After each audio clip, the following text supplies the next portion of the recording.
I wanted to create a safe space to have uncomfortable yet transformative conversations that move people, amplifying the voices of those who are underrepresented and who inspire positive change. I'm Toni Williams, and this is Brooklyn Savvy. Hi, I'm Toni Williams, and welcome to Brooklyn Savvy. I'm here with Samara Karasyk. Now, you're the president of Hudson Square BID, and we're going to be talking about what it means to be a savvy leader. So, Samara, tell us a little bit about what you do on a daily basis. All right. First of all, can I just say thank you for having me on your show. Certainly. I'm so excited to be here. Excellent. So I'm president of the Hudson Square Business Improvement District, and there are 78 business improvement districts in New York City. Right. And what we are private-public partnerships where an assessment fee is collected from commercial property owners generally, and that gets passed along to us. We're a nonprofit, and then we do work on behalf of the neighborhood. Oh, excellent. But you know what we're really here to talk about is leadership and how you've been able to navigate your career thus far. So why don't we talk about this idea of your leadership style and how sense of purpose and all of that is integrated into that? Yeah, so I've always been very mission-driven. The first 17, 18 years of my career in New York City, I was working for New York City government. I've worked at a number of city agencies. Before that, I actually taught at a bilingual private school in Bogota, Colombia, which doesn't really have anything to do necessarily with my work as much as I thought I wanted to be a teacher in college because I always really wanted to work in the community and sort of have positive impact on my community. So I taught for a year, realized that wasn't necessarily the best use of my strengths. And then when I came back to New York City, I got a job at the Parks Department, and that's how I started my city career. And I've been managing people from the very beginning of my career. Now, you talked about being mission-driven. What do you mean by that when you say that you're mission-driven and you're interested in organizations that are mission-driven? Because don't we all have a mission? Yes, I think that for me, I need to be spending most of my time, my working time, working toward what you might refer to as the greater good. For me, that's turned out being like local New York City community, just trying to help the community in different ways through various jobs. I've had different ways of doing that, but that's what drives me. That's what I care about at the end of the day is how is this helping other people? Why does this work matter? Seeing sort of the product of what I do when I walk around my community is what is very motivating for me. Now, I'm wondering, I'm going to let our viewers know something that we talked about. We were at breakfast, and you said to me, Toni, the thing that I think is lacking in my life is the fact that I don't have enough Black friends. I just have to share that because I thought that was so honest, so authentic. What were you saying when you said that? What was it that you felt was deficit? What was lacking? Well, first of all, I would say I think I saw in you a person that I could have that kind of honest conversation about. I've been fortunate throughout my life to have grown up in a very diverse community. I went to an anti-racist school in the 80s. Before that was like a thing. It was called something, it was a magnet school at the time, but that was really the focus of the school. And that was in Connecticut, right? That was in Norwalk, Connecticut. And I had friends in elementary school, of course, that were many different races. But as soon as I got to middle school, it was like, you walk into that cafeteria, and I know I'm not alone in having this experience regardless of people's races. And all of a sudden, it's like we segregated in middle school. And that was sort of, it's been hard since then. I have some friends of color, but I feel like there have been some relationships that I've pursued in various situations. And it's just, with a lot of friendships, right, we end up sort of falling into natural patterns, like what do you do with your free time? And it's affinity too, right? There's a lot of affinity. There's affinity, right. And so it was a lot of work, and I didn't feel like it was being reciprocated sometimes. Not for any bad reason, right? But I want to say, I see in you an openness when it comes to diversity, equity, and inclusion. I think prior to you being on this show, we discussed the fact that you'd be reading White Fragility. And share with us some of the learnings that you got from that book. Yeah. Throughout my life, I've really, from high school up, taken a lot of time to talk through various issues around racism and try and figure out how I can continue to do better and learn more and affect sort of how people think about race and talk about race. And I mean, I'm in my 40s. Things have evolved a lot over the course of my lifetime, but we still have a very long way to go. And one of the things you and I talked about, and it was helpful to see this in the book, is sort of like the terminology that we use. And Absolutely. how, you and I also talked about this. So like, I don't remember the term white privilege being a thing when I was younger, maybe the last 15 years. And it was like, oh, of course. Like, of course I have that. I've seen that my whole life. And so reading the book, I think really helped me think through how my experiences have affected my view, how I internalize racism, and what I might be sensitive to or fragile about, and how that can be an obstacle in the work that I hope that I can continue to do as a leader and a human, helping break down some of the systemic racism that we have in this country. When you see something that happens that you see as racist, do you call it out? Or would you call it out? Or do you feel comfortable calling it out? I try to.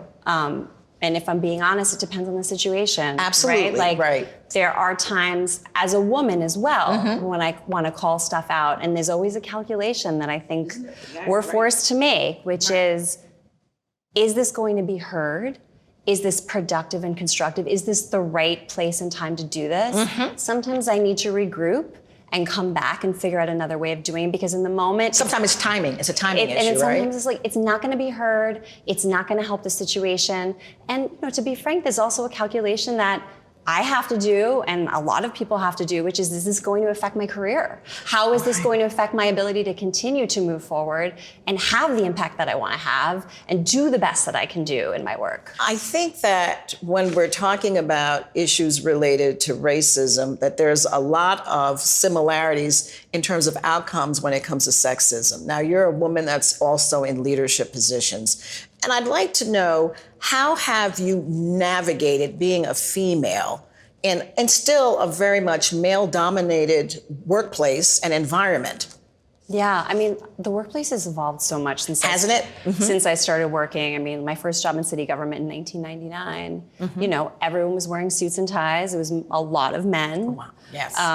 And so I had to buy a second wardrobe on a tiny salary, right? Entry-level position with city government, and try and figure that one out. So I remember that was hard to begin with. And I would say, first of all, even before COVID, just dress alone has evolved. Like, I have felt a lot more able in the last decade to wear dresses instead of suits, and that still looks professional, right? Like, bring a little bit more of my own fashion, as you do with your glasses and your bright colors, look in it, right? So bring a little bit more of myself into that, but I definitely did not feel that I could do that. I also felt like I wanted to really play down my looks when I started my career, because I wanted people to take me seriously.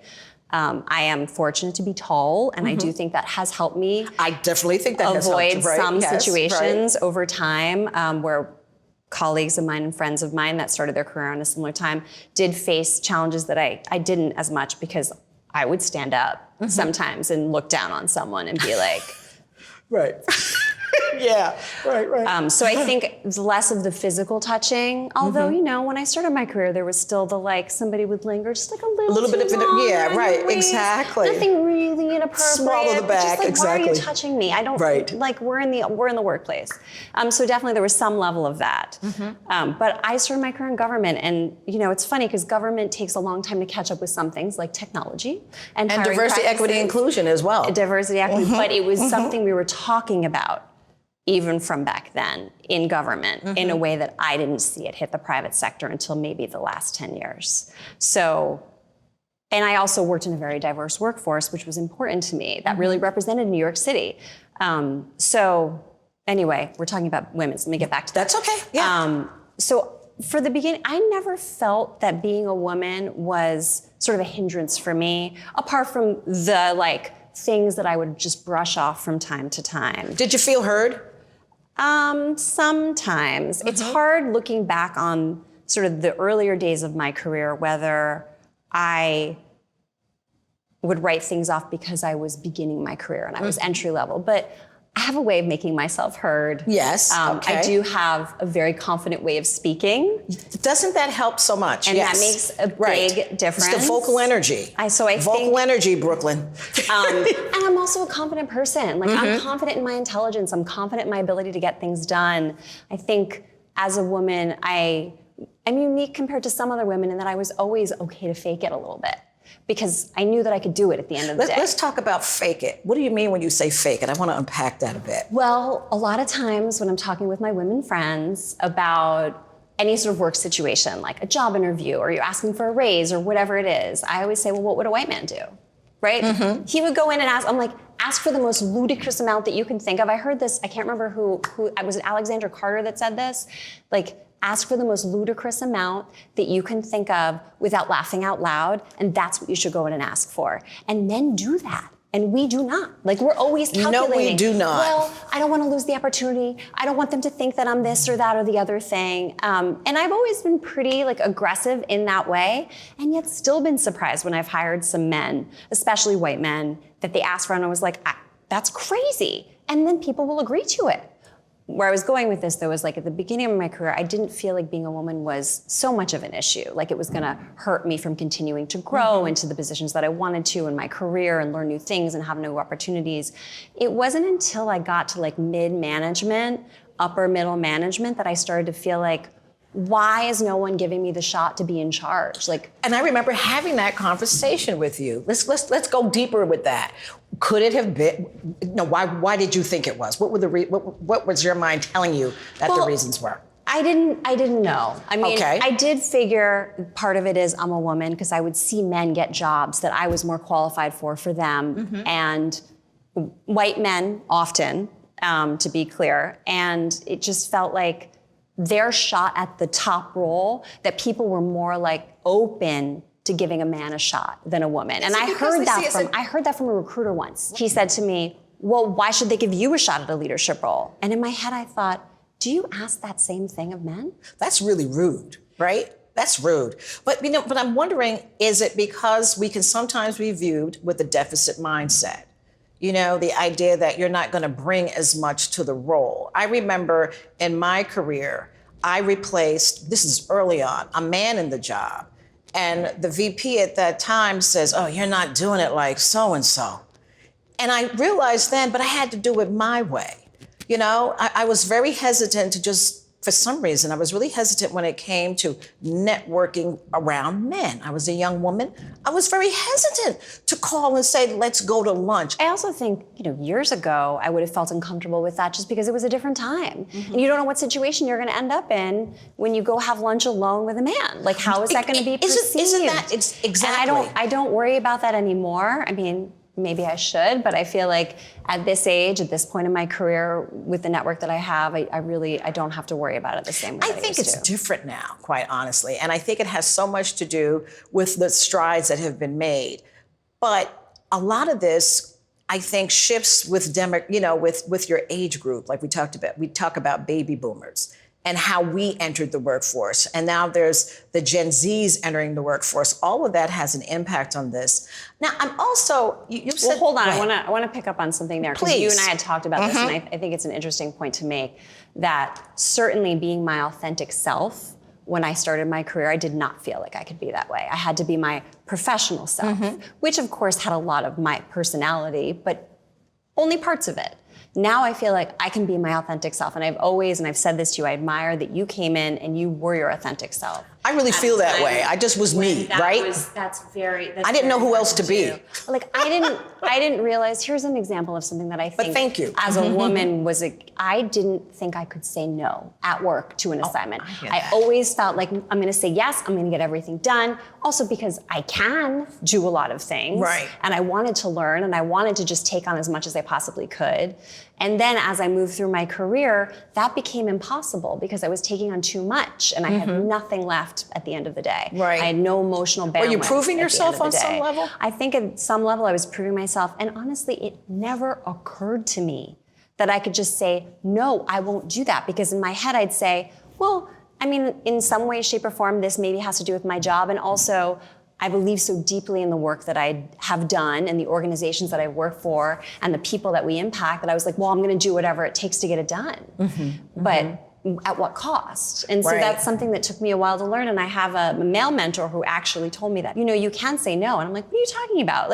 I'm a very forceful personality. It's not like I'm afraid to say no. But it turns out in my professional life, I think that must have You know been what, on some unconscious level. I say yes all the time, and I think it had to do with, first of all, wanting the opportunity. Secondly, if I say no, is there going to be some sort of retaliation? Am I going to be viewed differently? Meaning we always have to do all of this second guessing when it comes to that. Now, you said something about asking for money.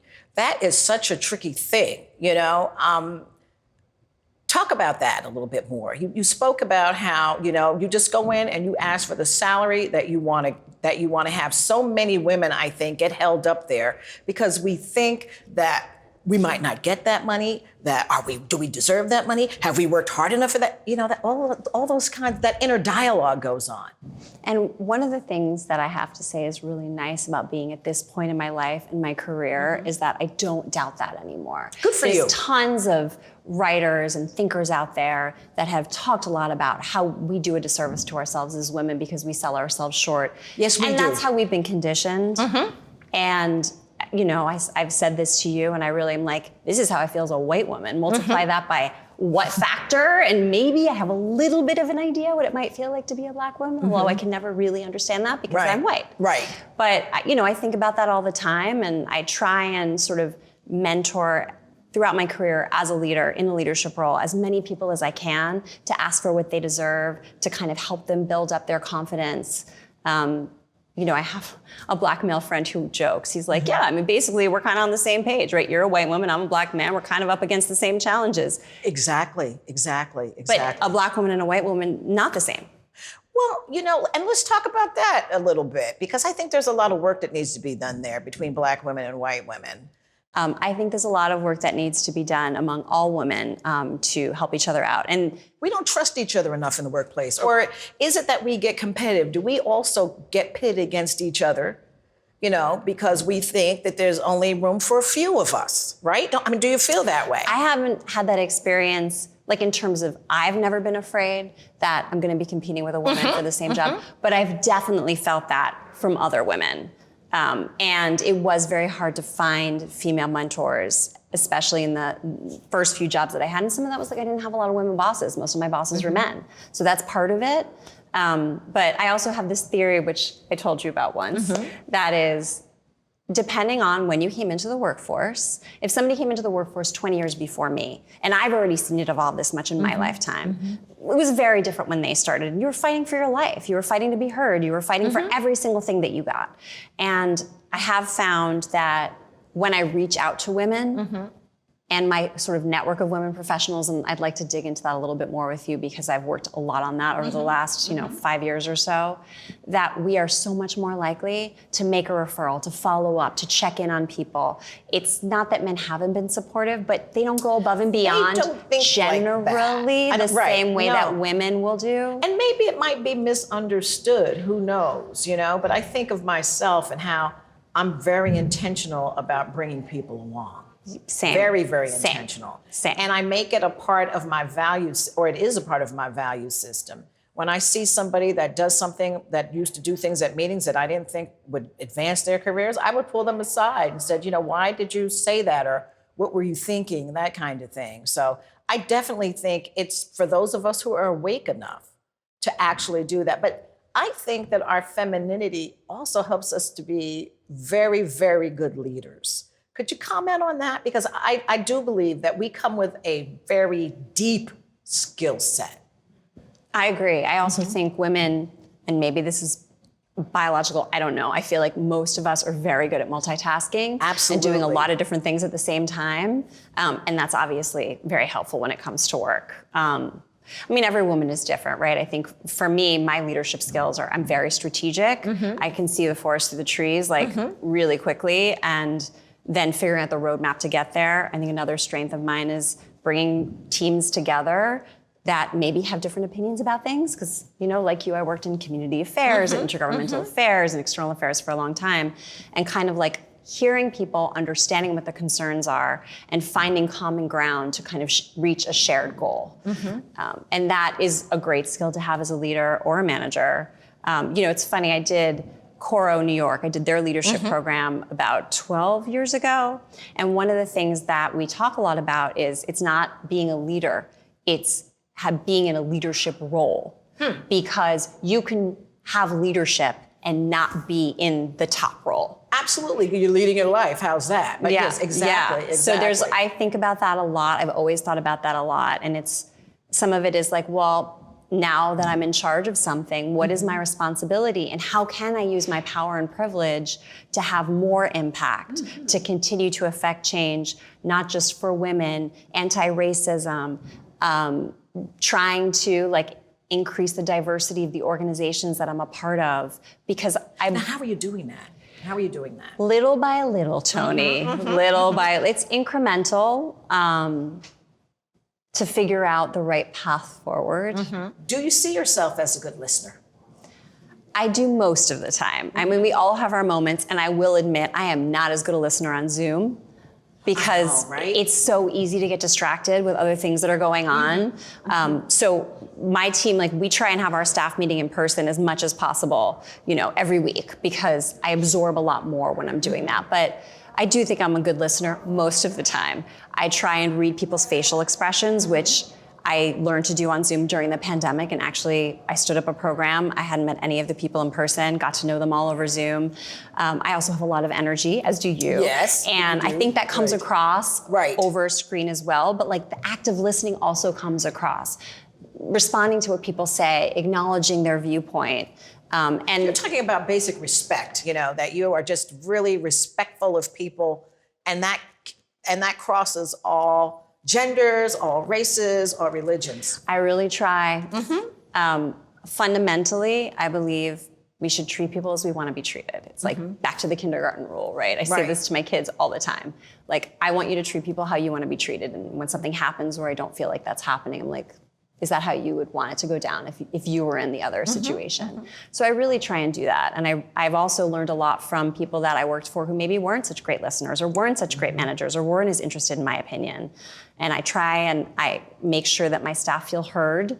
And I got great advice from a mentor who was a boss of mine a few years ago. He said, Samara, when you're in a meeting and a decision's being made, or there's an idea that's being talked about, he's like, you should talk last a lot of the time. He said you should what? Talk last, because I kind of so quickly move from, okay, here's the problem, this is what I think we need to do. Right. And then I say it confidently. And I'd like to think eloquently. And it shuts down conversation sometimes. And so if I wait and I let other people talk first, in a leadership role specifically, then I'm more likely to get real feedback, and I'm also more likely to make a better decision. Yeah, you might change your mind. He said, look, you're probably right 90% of the time, but for that 10% that you're not, it's good to, and also, even the 90% of the time, I'm gonna be doing it better. Like, I am so happy. I work with an amazing team of people right now, and I come out all the time. I'll like have a meeting or a call, or come out of my office and just be like, I'm trying to figure this thing out. And we just talk about it. Wondering about something that you did say, or something that I'm thinking about in terms of being temperament as a leader. Talk about the importance of temperament, because there are still those toxic leaders out there that yell, they scream. Even women can be rather toxic, very toxic, highly emotional, take things personally. I've seen it from everyone. How do you work with that? Well, I have a thick skin most of the time.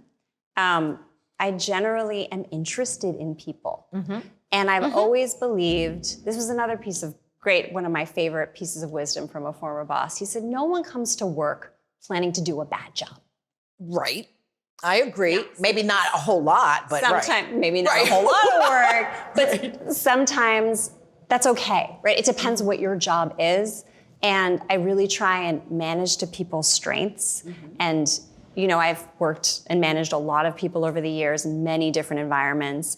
And sometimes it's okay if they just want to come in and do enough, as long as that's what they need to do. Elaborate on that. So not everybody's like me. Where they can't stop until it's done, and they want to learn everything that they can, and they want to continue to grow, and they're so committed all the time. Like, I think it's okay in some contexts, especially like when I worked in a government role where I had staff that were doing a similar function all day, every day. If they were okay with that, And I would talk to them. Like I came into a new division at the Department of Finance, and I spent time trying to meet with everybody and just understand what motivated them and what their strengths were and what they were interested in getting out of the workplace. And there were some people that were like, I'm happy here. I come in at 9, I leave at 5, I get my work done, and then I don't have to worry about it. And you know what's interesting is now, post-pandemic, with the quiet quitting, like that's not quiet quitting. It's okay if work isn't the thing that consumes you all the time. I mean, that's something that I think baby boomers were way into work just consuming you. And I think that what's going on now is so much more healthy. I think there's a difference though between quietly quitting and doing your job, right? Right. And I don't have any staff that fall into this camp right now. And the people that I'm talking about who weren't that interested in like all the overtime and all the extra stuff, it wasn't that they weren't doing their work. They were doing their work. But that's what they didn't want to do more. And that's okay. You know, I think that's something for me to get used to, but yes, it is okay. Well, I mean, I think that's an important tool as a manager. You're right. Right in communication, my communication style may not work for everybody. So there's a lot of trying to, especially if I had a more difficult sort of staff member to manage, let me take a minute, let me really try and hear you, and let me ask you questions. Sometimes what we think is making a lot of sense in terms of like how I might be communicating something. I'm like, I don't understand. Why didn't you get it done? I think I explained it very clearly. I'm an excellent communicator, right? That is not a useful thing to do in the workplace. You're absolutely correct. Instead, it's asking them what happened, right? What was your understanding of what you were supposed to do or when you were supposed to get it done? Excellent. You know, like asking a lot of questions instead of those moments in my head as a manager when it's like, how could you have gotten this wrong? Or how come this didn't get done? Like, oh my God. Instead, it's take a breath. Okay, let me respect you as a human and try and understand how this happened. But is there anything else that you want to say about your leadership style, women in the workplace? If I was to say, this is Samara in one word, how she leads, what would that word be? I think strategic, thoughtful, energetic, and confident. Because I have to explain, of course. Yes. I delegate to people. Absolutely, like in my ideal work situation, which I happen to have right now. Oh, isn't that wonderful? I hire great people and I let them do their jobs, and we all look good because of it, and we get a lot done. Samara, you always bring your best. I have to say that. You always bring your best. So thank you so much for sharing your perspective on Brooklyn Savvy. We'll see you next time on Brooklyn Savvy.